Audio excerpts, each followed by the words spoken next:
आज हम स्टडी करेंगे preparation of alkanes from alkyl halides कि हम अल्काइल हैलाइड्स से अल्केन को किस तरह से प्रिपेयर कर सकते हैं। अल्काइल हैलाइड्स हम कहते हैं किसे कि अल्काइल जो है ये ग्रुप जो अल्काइल हम कहते हैं। पहले मैं इसको आपको बता दूं, यानी अगर हम जैसे हमारे पास जो अल्केन का जो सिंपलेस्ट अल्केन का जो सिंपलेस्ट मेंबर है यानी मीथेन जो है CH4, इसमें से अगर हम एक H जो है यहाँ से रिमूव कर लें, माइनस कर दें एक H, तो ये हमारे पास क्या बन जाएगा CH3। ठीक है, और ये क्या है, मिथाइल है। इसी तरह इथेन में से एक H हम अगर रिमूव करें तो क्या बन जाएगा इथाइल। तो ये क्या है, ये अल्काइल ग्रुप है। और इसके साथ अगर हम कोई हैलोजन ग्रुप का कोई लगा लें, जैसे हमारे पास फ्लोरीन है, क्लोरीन है, ब्रोमीन है, आयोडीन है, ये सब के सब क्या हैं, ये हैलोजन हैं। और ये जब एक इलेक्ट्रॉन लेंगे तो इन पे कौन सा चार्ज आएगा, नेगेटिव चार्ज आएगा। इस तरह से फ्लोराइड आयन, क्लोराइड और ब्रोमाइड आयन बन जाएंगे। ठीक है, यानी ये हैलाइड आयन है।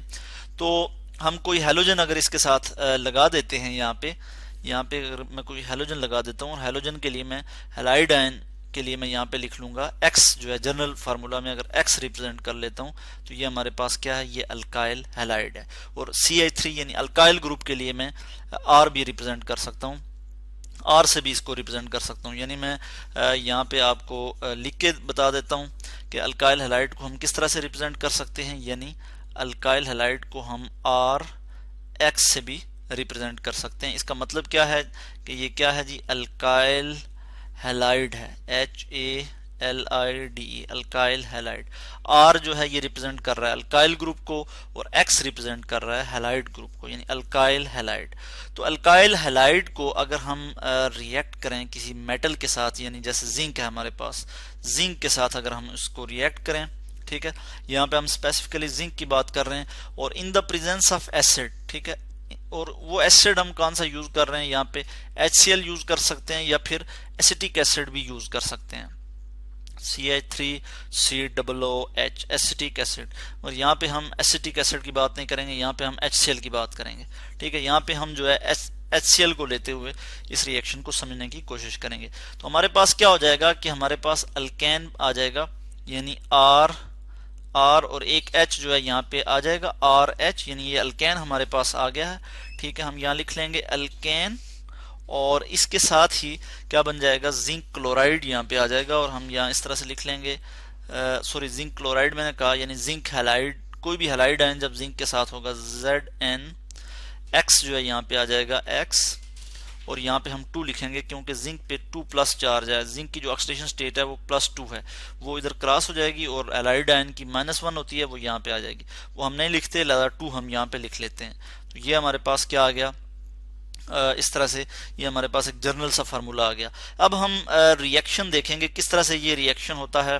तो इस रिएक्शन में हमारे पास जैसे हम यहाँ पे एग्जांपल ले लेते हैं, अल्काइल की जगह में अगर मिथाइल लिख लूँ, यहाँ पे CH3 alkyl group, sorry R की जगह अगर मैं यहाँ पे मिथाइल लिख लूँ, और हैलाइड आयन की जगह अगर मैं यहाँ पे क्लोराइड लिख लूँ, Cl क्लोराइड, तो ये हमारे पास क्या है, ये अल्काइल हैलाइड है। यानी इसको अगर हम नाम दें तो हमें पता है कि ये क्या है, methyl chloride, methyl chloride, CHLORIDE, methyl chloride.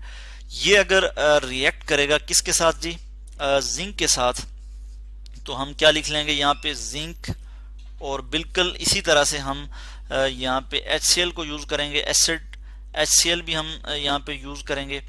और अब हम हमारे पास क्या आ जाएगा कि यहाँ पे हमारे पास यानी मिथाइल जो है यह क्या बन जाएगा, मीथेन, यानी अल्केन बन गया हमारे पास CH4, और यहाँ पे हमारे पास आ जाएगा ZnCl2, जिंक क्लोराइड, क्योंकि क्लोराइड पे -1 इसकी ऑक्सीडेशन स्टेट है, यानी ये एक इलेक्ट्रॉन इसको चाहिए होता है ऑक्टेट कंप्लीट करने के लिए, तो एक इलेक्ट्रॉन लेता है क्लोरीन, तो क्लोराइड आयन बन जाता है, और जिंक जो है 2 इलेक्ट्रॉन लूज करता है।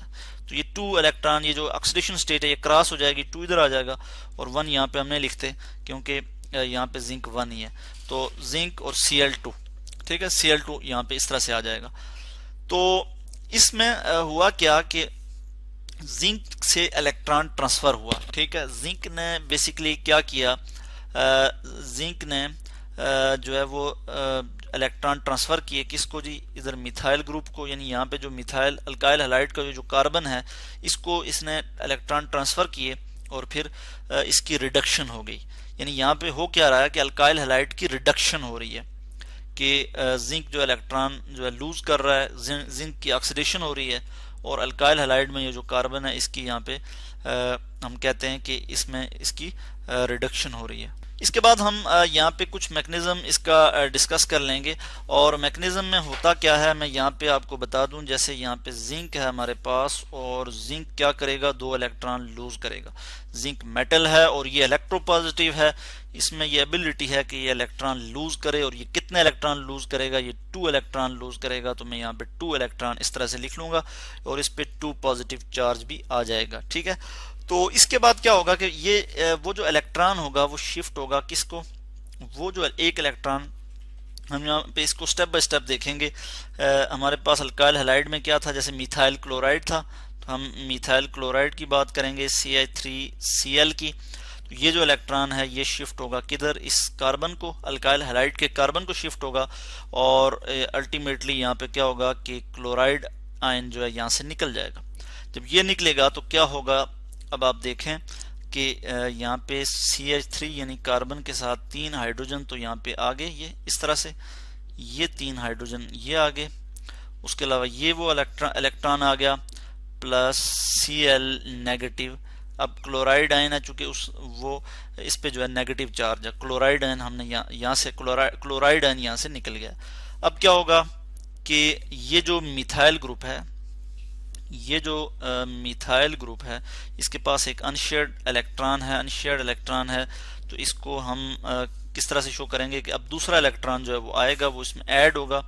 तो मैं उसको इस तरह से शो कर लेता हूँ और यहाँ पे क्या होगा कि अब मैं आपको दिखा दूँ कि यहाँ पे हम मिथाइल ग्रुप को इस तरह से शो करेंगे और ये जो इलेक्ट्रॉन है, ठीक है, ये भी इसके पास इसी तरह से आ जाएगा, ये आ गया और यहाँ इस पे नेगेटिव चार्ज आ गया।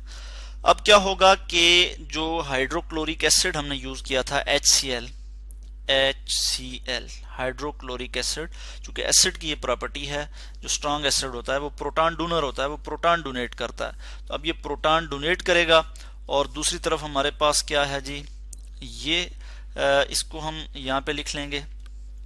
तो इसको हमने यहाँ पे लिख लिया, इस पे अब एक नेगेटिव चार्ज है। अब ये जैसे ही प्रोटॉन जो है इसको डोनेट करेगा तो हमारे पास क्या आ जाएगा जी, इसको मैं यहाँ पे शो कर लूँगा इसी तरह से और यहाँ पे मैं एरो लिख लेता हूँ, इसी तरह से एरो शो कर लेता हूँ और यहाँ पे ये माइनस चार्ज खत्म हो जाएगा और ये प्रोटॉन इसके साथ आके बॉन्डेड हो जाएगा।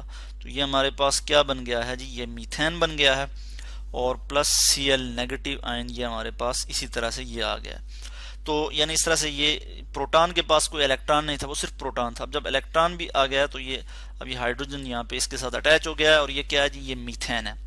तो इस तरह से यानी हमने मीथेन की प्रिपरेशन की फ्रॉम अल्काइल हैलाइड। तो नेक्स्ट स्टेप में हम देखेंगे कि जो जिंक था, जिंक पे 2 पॉजिटिव चार्ज है, तो ये क्या करेगा, ये क्लोराइड आयन के साथ रिएक्ट करेगा और ये हमारे पास क्या आ जाएगा, ZnCl2 और यहाँ पे इसको बैलेंस कर लेंगे हम, यहाँ पे भी हम क्या लिख लेंगे, 2 लिख लेंगे। तो ये यहाँ पे इक्वेशन जो है वो बैलेंस हो जाएगी। तो इस तरह से हमने देखा कि किस तरह से जो है हमने अल्केन की प्रिपरेशन की फ्रॉम अल्काइल हैलाइड। हमने देखा कि हमने जब अल्काइल हैलाइड को रिएक्ट करवाया जिंक के साथ in the presence of HCl, एक एसिड हमने यूज किया HCl, तो हमारे पास क्या आ गया, अल्केन आ गया, यानी ये मीथेन हमने हासिल किया यहाँ पे और जिंक क्लोराइड हमारे पास आ गया।